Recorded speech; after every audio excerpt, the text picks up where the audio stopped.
ಆತ್ಮೀಯ ರೈತ ಬಾಂಧವರೇ, ನಾನು ನಿಮ್ಮ ಸಂಜಯನಗರ ಟ್ರೇಡರ್ಸ್ ಮಂಜುನಾಥ್ ಮಾಡೋ ನಮಸ್ಕಾರಗಳು. ಇವತ್ತು ನಾನು ಚಿತ್ರದುರ್ಗ ಜಿಲ್ಲೆ, ಚಿತ್ರದುರ್ಗ ತಾಲೂಕು ಗುಡ್ಡದ ರಂಗನಹಳ್ಳಿ ಇದ್ದೇನೆ. ಇವರು ನಮ್ಮ ಗಿರೀಶ್ ಅಂತ. ಇವರು ತುಂಬ ಒಂಥರ ಬ್ರದರ್ ಮತ್ತು ಫ್ರೆಂಡ್ ಎರಡು ರೀತಿ ಆಗಿದ್ದಾರೆ.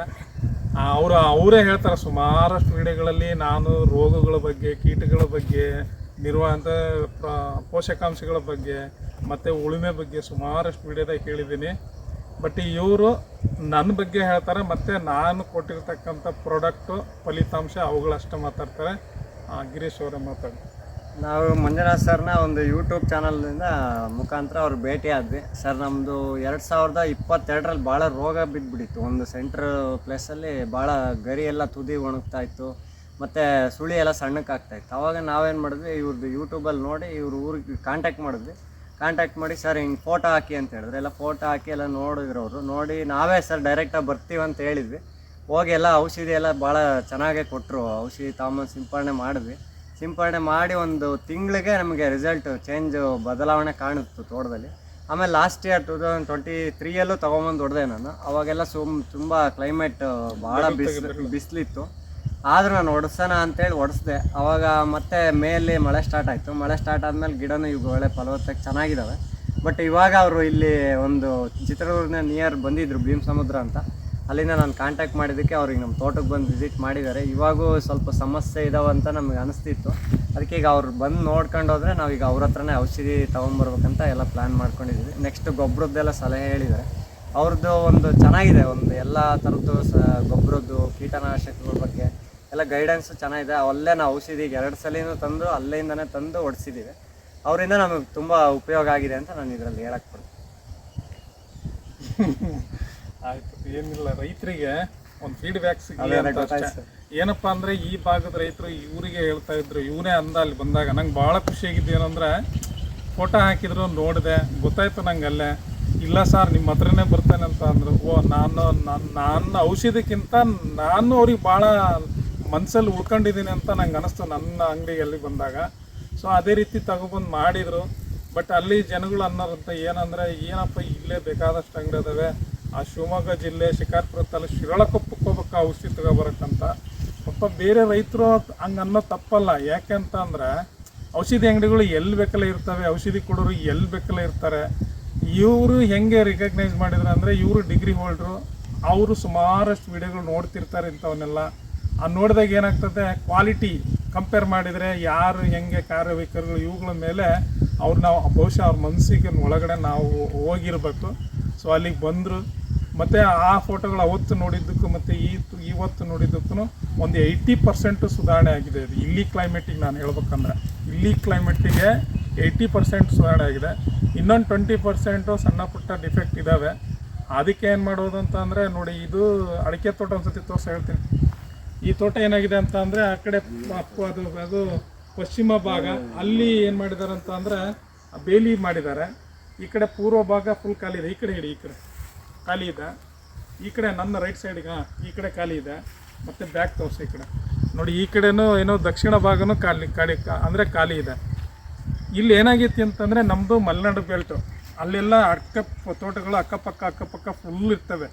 ಇಲ್ಲಿ ಏನಾಗ್ತದೆ ಅಂತಂದರೆ, ಒಂದು ಬೈಲಿರೋದ್ರಿಂದ ಆ ಬಿಸಿ ಗಾಳಿ ಒಳಗಡೆ ಬಂತು ಅಂತಂದರೆ, ಅದೇ ಗಾಳಿ ಎನ್ವೈರ್ಮೆಂಟಲ್ ರಿಫ್ಲೆಕ್ಟ್ ಆಗಿ ಮೇಲ್ಗಡೆ ಹೋದರೂ ಕೂಡ ಟೆಂಪ್ರೇಚರು ತುಂಬ ಎಫೆಕ್ಟ್ ಮಾಡ್ತದೆ.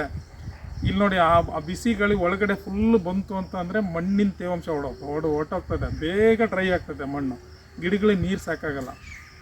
ಮತ್ತು ಅದೇ ರೀತಿ ರಿಫ್ಲೆಕ್ಟ್ ಆಗಿ ಮೇಲ್ಗಡೆ ಹೀಟು ಜಾಸ್ತಿ ಫಾರ್ಮೇಷನ್ ಆಗ್ತದೆ. ಆವಾಗ ಏನಾಗ್ತದೆ, ಕೆಳ ಹಂತದ ಎಲೆಗಳು ಬೇಗ ಸುಟ್ಕೊಂತ ಹೋಗ್ತಾ ಇರ್ತವೆ ರಿಫ್ಲೆಕ್ಟ್ ಆಗಿ ಹೋಗೋದ್ರಿಂದ. ಅಲ್ಪ ಸ್ವಲ್ಪ ರೋಗಿತ್ತು ಅಂದರೆ ಅವು ಇನ್ನೂ ಸ್ವಲ್ಪ ಜಾಸ್ತಿ ಹೋಗ್ಬಿಡ್ತವೆ. ಏನಕ್ಕೆ ಇದೇ ಮಾತನ್ನು ಈ ಭಾಗದ ರೈತರಿಗೆ ಫೋಕಸ್ ಮಾಡಿ ಹೇಳ್ತಾ ಇದ್ದೀನಿ ಅಂದರೆ, ಯಾವುದೇ ಒಂದು ಜೀವಿ ಪ್ರಭೇದಗಳು ಬದುಕಬೇಕಂದ್ರೆ ಉಷ್ಣಾಂಶ ತುಂಬ ಇಂಪಾರ್ಟೆಂಟ್. ಆ ಉಷ್ಣಾಂಶದ ಮೇಲೇ ಬದುಕ್ತಾ ಇರ್ತವೆ ಅವು. ಗಿಡ ಆಗಲಿ ಮತ್ತೊಂದಾಗಲಿ ಬೇರೆ ಯಾವುದೇ ಆಗಿರೋ ಜೀವ ಇರ್ತಕ್ಕಂಥವು. ಸೊ ಇದಕ್ಕೂ ಒಂದು ಟೆಂಪ್ರೇಚರ್ ಅಂತ ಇರ್ತದೆ. ಈ ಬೇಸಿಗೆಯಲ್ಲಿ 40 ಡಿಗ್ರಿ ಮೇಲೆ ಹೋಗ್ಬಿಡ್ತು ಅಂತ ಅಂದರೆ ಇದು ತುಂಬ ಮಾರಕನೇ ಅವೆಲ್ಲ. ಅಂಥ ಟೈಮಲ್ಲಿ ನಾವು ಎಲ್ಲ ಮಾಡಿದರೆ ಎನ್ವೈರ್ಮೆಂಟ್ ಅದು ನಮ್ಮ ಕೈಗಿರಲ್ಲ.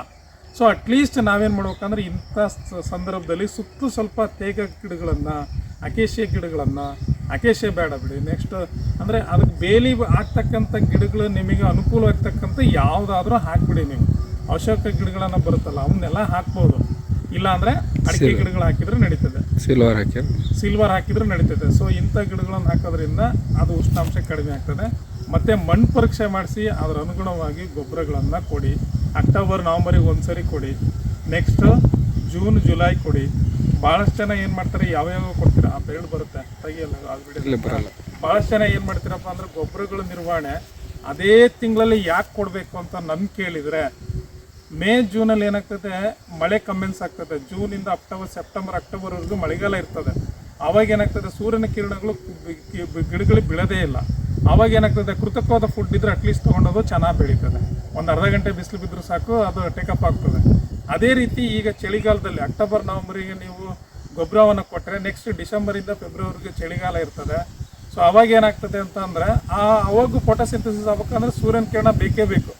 ಸೂರ್ಯನ ಕಿರಣ ಅವಾಗ ಕಡಿಮೆ ಪ್ರಮಾಣದಲ್ಲಿ ಬೀಳ್ತದೆ, ಕೃತಕ ಗೊಬ್ಬರ ಕೊಟ್ಟರೆ ಸರಿ ಹೋಗ್ತದೆ. ಅದಕ್ಕೆ ಇವೆಲ್ಲ ಸೈಂಟಿಫಿಕ್ಕಾಗಿ ಮಾಡಿರೋದು.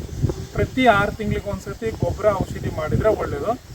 ಔಷಧಿಯನ್ನು ನೀವು 2-3 ಕೊಯ್ಲು ಆಗಿರುತ್ತಲ್ಲ ಆವಾಗೇ ಔಷಧಿ ಸಿಂಪಡಣೆ ಮಾಡಿಸಿದ್ರೆ ಒಳ್ಳೆಯದು. ಯಾಕೆಂದರೆ ಒಂದು ಮರದಿಂದ ಇನ್ನೊಂದು ಮರಕ್ಕೆ ಅದು ಇಂಜೆಕ್ಟ್ ಮಾಡಿ ಹಾಕಿರ್ಬೇಕಾದ್ರೆ ರೋಗ ಟ್ರಾನ್ಸ್ಲೇಟ್ ಆಗ್ತಾ ಇರ್ತದೆ.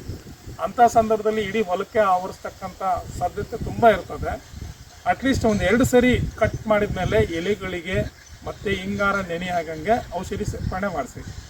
ನೆಕ್ಸ್ಟು ಕ್ಲೈಮೇಟ್ ಚೇಂಜ್ ಆಗಿ ಉಷ್ಣಾಂಶ ಹವಾಮಾನ ಅಂದರೆ ಬದಲಾವಣೆ ಆಗಿ ಆ ಹರಳೆಲ್ಲ ಉದುರ್ತಾ ಇರ್ತದೆ, ಇಲ್ಲ ಕೀಟಗಳು ದಾಳಿ ಮಾಡಿರ್ತವೆ, ರಸ ಇರ್ತಕ್ಕಂಥ ಕೀಟಗಳು. ಅಂಥ ಸಂದರ್ಭದಲ್ಲಿ ಆ ಧ್ವನಿ ಹಿಂಗಾರಕ್ಕೆ ಅಷ್ಟೇ ಸಿಂಪಡಣೆ ಮಾಡಿ. ಅಟ್ಲೀಸ್ಟ್ ಈ ವಿಡಿಯೋದಲ್ಲಿ ನಮ್ಮ ಫ್ರೆಂಡ್ ಆಗಿರ್ತಕ್ಕಂಥವ್ರು ಅವ್ರ ಅನಿಸಿಕೆ ಹೇಳಿದ್ರೆ ನಾನು ಸ್ವಲ್ಪ ಮಾಹಿತಿ ಹೇಳಿದೆ. ನೋಡೋರಿಗೆ ಹೆಚ್ಚು ಮಾಹಿತಿಗಳು ಬೇಕಾದರೆ ಬೇರೆ ಬೇರೆ ವಿಡಿಯೋಗಳು ಸಾಕಾಗಷ್ಟಿದ್ದಾವೆ, ನೋಡಿ. ಗೊತ್ತಾಗಲಿಲ್ಲ ಅಂತ ಅಂದರೆ ಅಲ್ಲಿ ಬಾಕ್ಸಲ್ಲಿ ನಂಬರ್ ಇರುತ್ತೆ, ಮಾಡಿ. ಆದರೆ 1 ನಿಮಿಷಕ್ಕೆ ನಿಮಗೆ ಯಾವುದೇ ಕಾರಣಕ್ಕೂ ಮಾಹಿತಿ ಸಿಗಲ್ಲ. ತಾಳ್ಮೆಯಿಂದ ಎಲ್ಲ ಹೇಳಿದ್ದನ್ನು ನೋಡ್ಕೊಂತ ಹೋದರೆ ಖಂಡಿತ ಒಂದು ವಿಡಿಯೋದಲ್ಲಿ ನಿಮಗೆ ತಿಳಿತಕ್ಕಂಥದ್ದು ಇದ್ದೇ ಇರ್ತದೆ. ಸೊ ಒಳ್ಳೆಯದಾಗಲಿ, ಧನ್ಯವಾದಗಳು. ನನಗೆ ನಿಮ್ಮ ಸಂಜನಾ ಟ್ರೇಡರ್ಸ್ ಆಯಿತಾ.